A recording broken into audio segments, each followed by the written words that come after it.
Hello everyone, I hope you're well. I haven't really posted a video in the last week and a bit for one main reason, and that's due to my exams. I've just been really busy and I haven't really found the time to record a video. I haven't even had time to read, which is kind of crazy for me because I've been reading consistently for the last 4 months now, and a span of 7-8 days I did not read. It felt really weird, which I want to get onto. Now, as I mentioned earlier, I've only been reading for a couple of months. I started properly in September, and I read for a couple of reasons. So I started reading for a couple of reasons. One of them was to get off my phone more, because coming back from summer holidays as well, I could see myself going on my phone way too much for just scrolling on TikTok, scrolling on Instagram, going on Snapchat, whatever. Social media was kind of messing with my brain, and it's known to mess with people's attention span. Another reason was to become more educated. I felt like the times we don't spend learning, like actively learning, doing stuff for school and for work, we can also, grow our knowledge passively as well, and we can do things by watching, certain educational videos that may increase our knowledge, or read, because reading is so overlooked in today's day and age.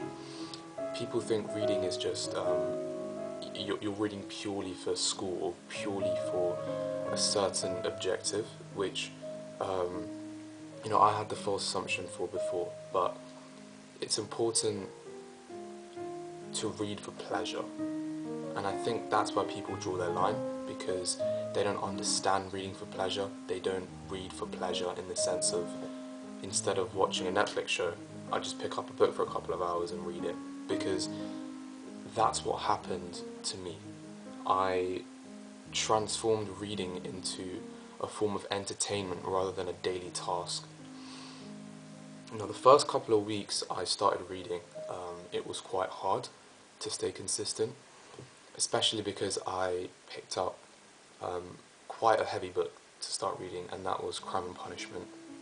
And I do want to make a video on that in the future, but if you know a little bit about Russian literature, Dostoevsky's work, it's quite thick, especially the philosophies, the language, the intense monologue that the main character Raskolnikov goes into. I didn't know what was happening, in all honesty.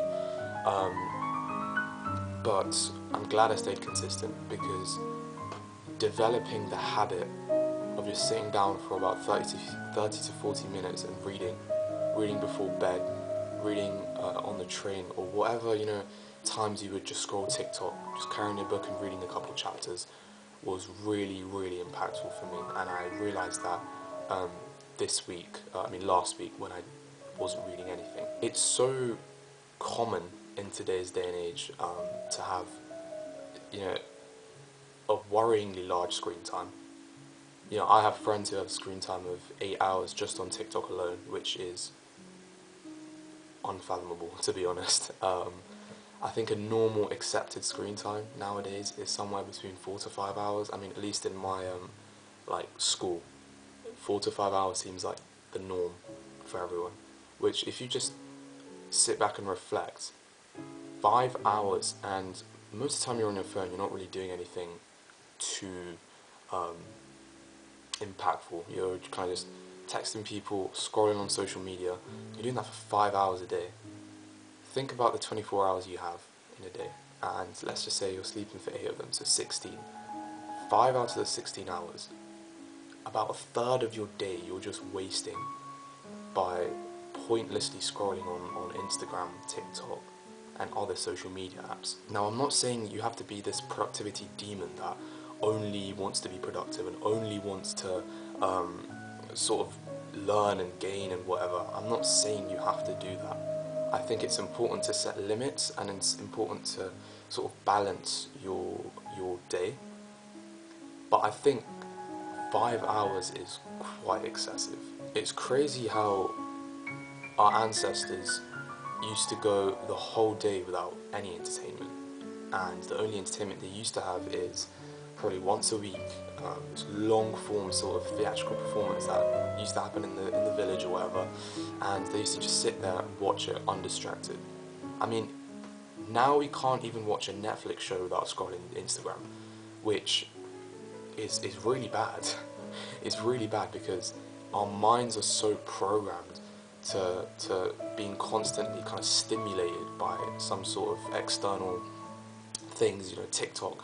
You just watch a video for 30 seconds and the fact you're allowed to scroll, the fact you have the choice to scroll means that you will keep on scrolling because you want your brain to be stimulated so often and all the time. And the scary thing is, the more you're exposed to the short form content, the more you develop a sort of tolerance for it, and the more stimulus you need to activate and send out the same dopamine as you had before, if that kind of makes sense. As someone who takes public transport very frequently, it's so rare to just see someone sitting down on the train doing nothing. They either have music playing in their ears, they're scrolling on their phone, they're texting someone or whatever it is. It's so rare to just go out there and see someone doing nothing. I think it's important to do nothing, if that makes sense. Your brain doesn't need to be constantly stimulated, doesn't need to be constantly poked at and sort of send these impulses and activate all the time. It needs time to kind of process things and just kind of enter rest mode, if that makes sense. And you may argue, yeah, you do have sleep for that, but I think being able to process your day without any external stimuli is so much more peaceful and so much more beautiful than I ever knew it would be. And I love listening to music. I always have headphones on or kind of AirPods in, but sometimes music can be distracting too. Especially when you're on a walk.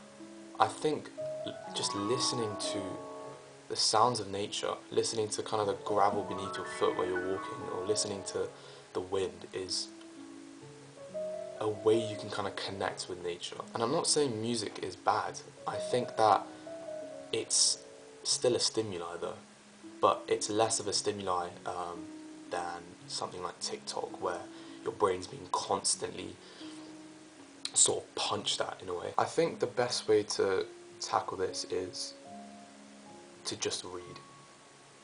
Genuinely, just go pick up a book.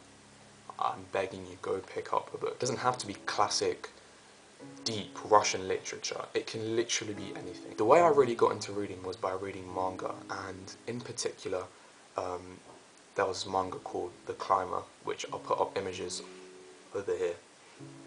Now, this was one of the greatest media I've ever read. It was so impactful, and I highly recommend it. Not to even mention the art.